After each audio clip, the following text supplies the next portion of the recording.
Yuxarıda göstərilən filmlər heç olmasa travmanın tək belə olsan yaşanıla biləcəyini, ya da çəkilən əziyyətin qurtuluş ola biləcəyini göstəriblər.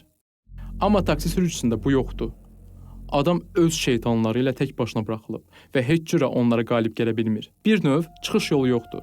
Elə bu ümidsizlik və veteranın saçdığı təhlükə Rolling Thunder, Rambo First Blood, Jacob's Ladder kimi filmlər üçün ilham mənbəyi oldu. Yekunda veteranların dəstəyə ehtiyacı olması arxa plana düşdü və beləliklə onların ictimai təhlükəli elementlər kimi nişanlanmasında ilk addımlar atıldı.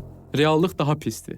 Filmin cızdığı xəttdən kənara çıxanda real həyatda veteranların problemini başqa yöndə görə bilərik. Taksi sürücüsü və sonrakı filmlər veteranları stigmalaşdırır, onların cəmiyyətdən təcrid olunmasına gətirir.